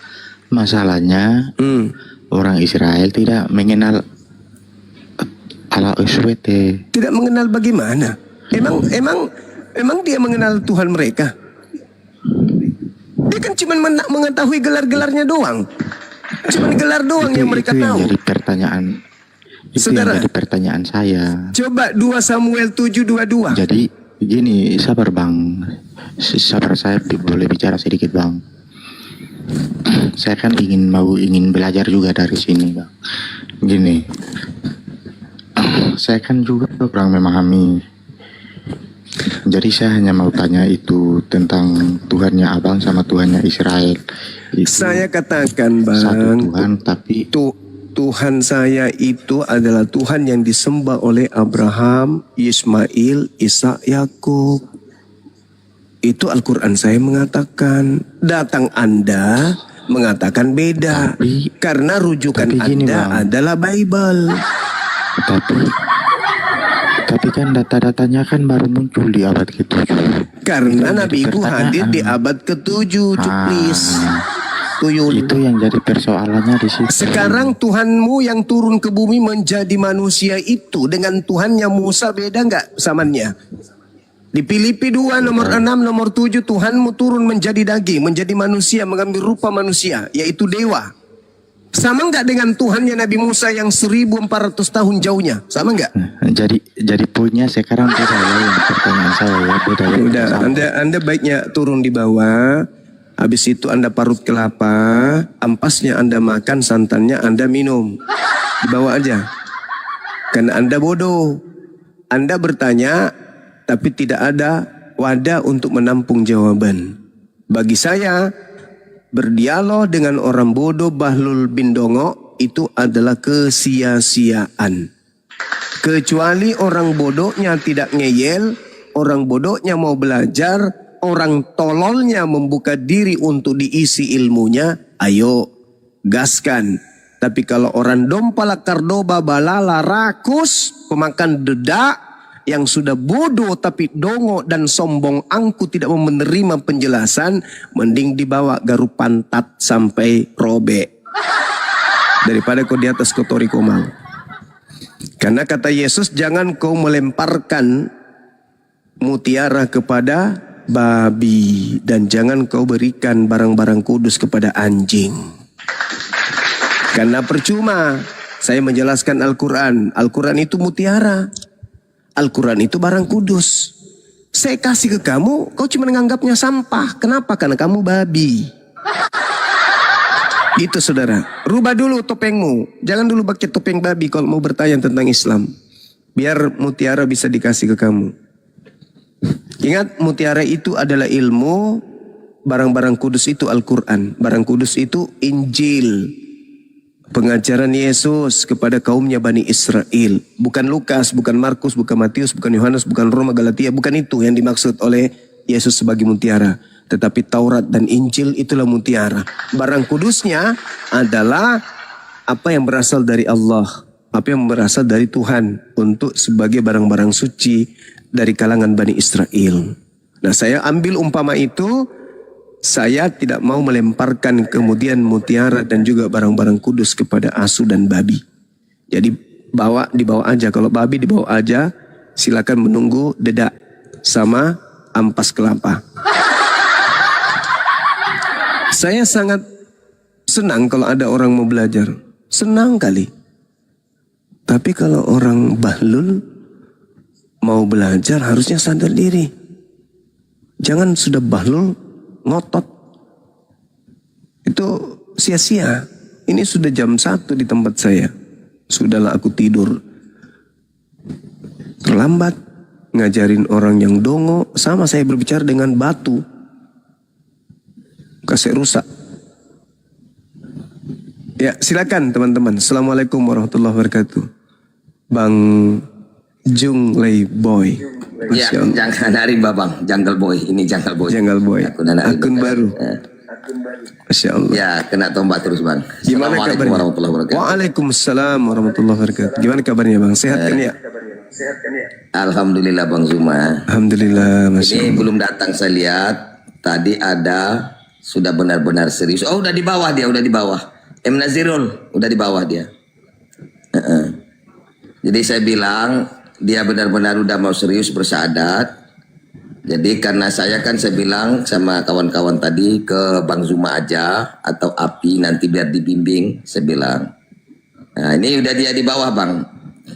Boleh diangkat ke atas. Coba request yang mau naik. Siapa tadi namanya Pak? M Nazirul. M Nazirul ya. Ya, M Nazirul.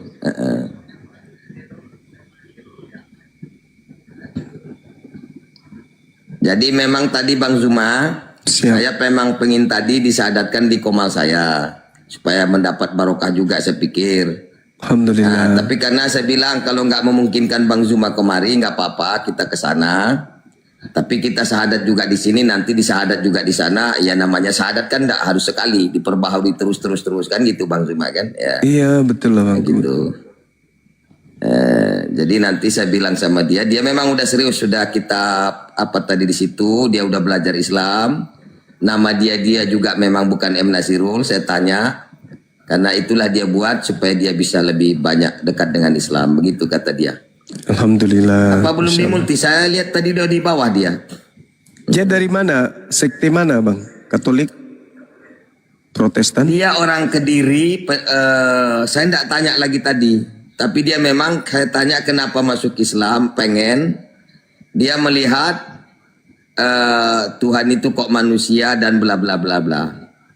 Jadi saya bilang, nggak mungkin saya mengajarkan Islam kepada kamu, sementara di Bible-mu juga kamu belum memahami, maka tanyakan aja lah tentang Bible. Rupanya dia sudah mempelajari Bible, ternyata katanya di luar akal manusia. Kemudian dia terinspirasi dari surah Al-Ikhlas. Nggak mungkin Tuhan itu beranak. Alhamdulillah. Itu udah di bawah dia sebenarnya. Aduh. Ya, belum ada request dari orangnya. Tapi sebelum lebih jauh Pak Haji, mohon maaf, sudah pegang datanya berkaitan yang mau bersyahadat ini. Misal data KTP Ya, bahwa ini kan dia tertulis tadi. biasanya agamanya non-muslim. Iya, tadi dia belum bisa buka kamera, tapi dia udah bilang gerejanya di mana. Dia di Kediri, udah dia bilang memang. Nah, ini makanya nanti diperjelas di sini, Bang Alif. Nah, begitu. Karena saya bilang, saya tidak bisa, pun kalau kamu mau hubungi saya, paling saya bisa bimbing kamu, tapi administrasi lebih bagus ke API, saya bilang. Begitu. Siap Pak Haji, terima kasih. Nanti kita pastikan dulu, silakan yang mau bersyahadatnya request naik, dan nanti sebelum bersyahadat kita pastikan dulu sebagai bentuk administrasi kan, bahwa dipastikan bahwa beliau ini adalah non muslim gitu. Ya, memang itu tadi kita bilang juga di sana, Bang. Betul. Karena supaya kita nanti tidak dikira rekayasa apa? Atau framing-framingan kita, enggak kan? Betul. Kita hindari hal-hal yang tidak diinginkan.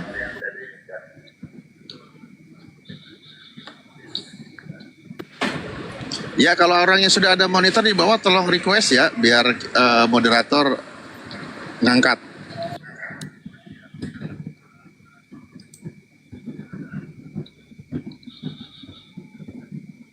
Mana dia nih ya? Memang tadi di sana udah di polo-polo juga, karena memang dia belum bisa on cam tadi. Coba saya kirim lagi ke dia.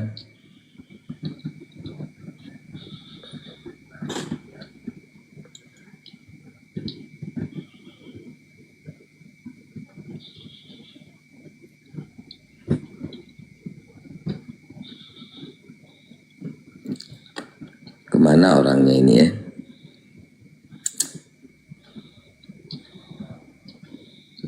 Ya memang kadang-kadang Bang Juma, saya nggak semudah itu juga mau mengajak. Tadi saya bilang, jangan kamu dulu masuk Islam, kamu pikir-pikir dulu.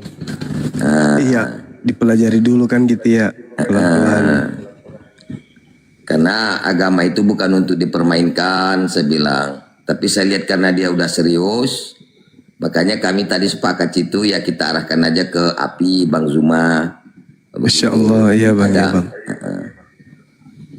Tapi kayaknya dia seperti ada tadi saya lihat di bawah ya. Ya mungkin untuk sementara Bang dilanjut dulu Bang. Kita tunggu dia, mudah-mudahan dia datang. Silakan Bang. Siap. Silakan Dinda Alif, mungkin ada yang ingin disampaikan dek. Waktu dan tempat kita silakan Ki. Ya, jangan misalnya karena panas lagi nanti orang dibawa. Bukan, ini aku agak noise. Paling nanti kita itu mau sampaikan update berkaitan dengan penyaluran dana umat yang dititipkan lewat API kepada korban bencana yang ada di Sumut, Sumbar, dan Aceh. Kan gitu. Sejauh ini alhamdulillah sudah ada perkembangan. Tim kita dari sana yang menyalurkan ke lokasi bantuan sesuai dengan yang dibutuhkan sudah diupdate dari tim yang di lapangan ya. Tapi insya Allah nanti mungkin disepil kalau sudah di tujuan Gurunda ini lagi di jalan. Berkaitan dengan itu. Ya, satu lagi dari tim Sumut, infonya sedang memetakan segala sesuatunya, nanti disalurkannya itu di hari Jumat. Ya, sekarang ini sedang membentuk tim, menyiapkan kebutuhan masyarakat, mana yang prioritas gitu. Nanti penyalurannya di hari Jumat sekaligus ngambil di Jumat Berkah. Adapun Aceh dan Sumbar sudah menyalurkan sesuai dengan yang dibutuhkan. alhamdulillah nanti kita update. Sementara itu dulu Gurunda. Iya, Masya Allah. Ya, Mudah-mudahan Bang boleh teman-teman. sedikit kalau Ya, untuk silakan. Tapsel Madinah itu kan saya minggu kemarin di sana langsung.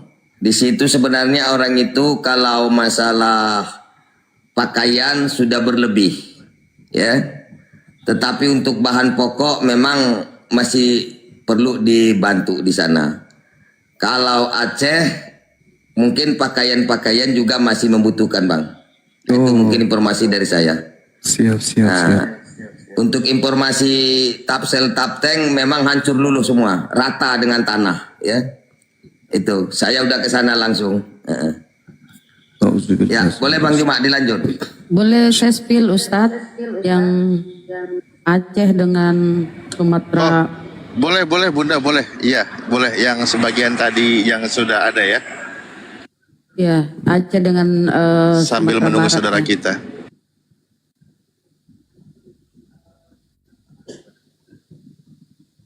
Bentar, ini sambung Bluetooth dulu.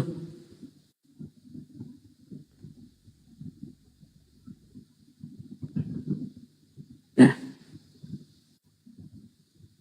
Kenapa Ki lama sekali Bunda? Mari nanti orang. Iya, ku anu ya, ku anu ya, ku. Kenapa? Dulu ya. Oh, pakai lutut Ki. Makan rusuk gitu pada. Matua mi kasih nah.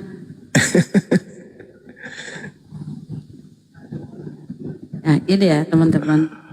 Mudah-mudahan ada suaranya. Terima kasih banyak kami ucapkan kepada dermawan-dermawan kami yang telah menyumbangkan melalui API atau Yayasan Apologet Islam Indonesia, melalui ketua pembina kami itu Bang Juma dan ketua API yaitu Ustaz Alif. Pada hari ini saya bersama dengan Bapak Kadus atau Bapak Kadusut, kalau di Pinangnya disebut dengan Bapak Wali Korom. Hari ini saya atas nama API Sumut Pusat menyerahkan bantuan untuk pembangunan jalan, di mana jalan ini satu-satunya akses 3 desa yang terputus. Kalau jalan ini tidak dibantu, maka untuk distribusi masyarakat tidak bisa. Jadi itulah saya merasa bahwa jalan ini sangat dibutuhkan oleh masyarakat, dan kami atas nama API memberikan bantuan sebanyak 50 sak semen untuk pembangunan jalan tersebut. Jadi mohon diterima Pak Kadus. Ya, Kadus ya. Oke, terima kasih. Kami atas nama masyarakat Korong Sakayan, Nagari Pasir Oe, Kecamatan Lubuk Alung, mengucapkan ribuan terima kasih kepada API atas donasinya berupa 50 karung sak semen kepada terhadap masyarakat kami, bisa dipergunakan untuk pengecoran jalan dan mobilitas warga kami. Terima kasih API, terima kasih Pak Zul, Bang Zuma dan Pak Zul. Terima kasih kami ucapkan dari Sakayan. Sekali lagi kami ucapkan terima kasih dari Sakayan. Ya, terima kasih. Oke, terima kasih banyak.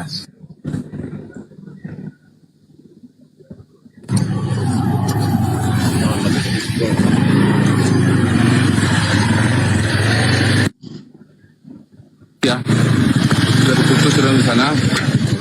Ya, sudah putus jalan di sana, sudah putus. Jadi bapak-bapak TNI ini semuanya sedang membuat jalan, sedang mau jalan, bantu dengan bapak TNI dan kepolisian. Ya, di sini ada bapak TNI ya. Ya, jadi ini akses masyarakat yang sangat ini ya, sangat apa namanya, sangat ini membutuhkan.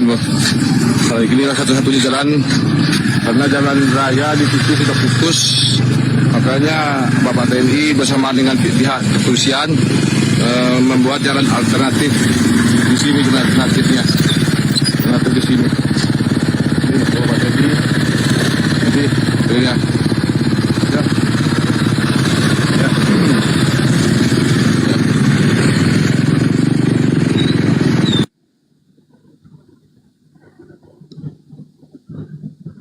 Yang kita lihat Aceh ya, nih.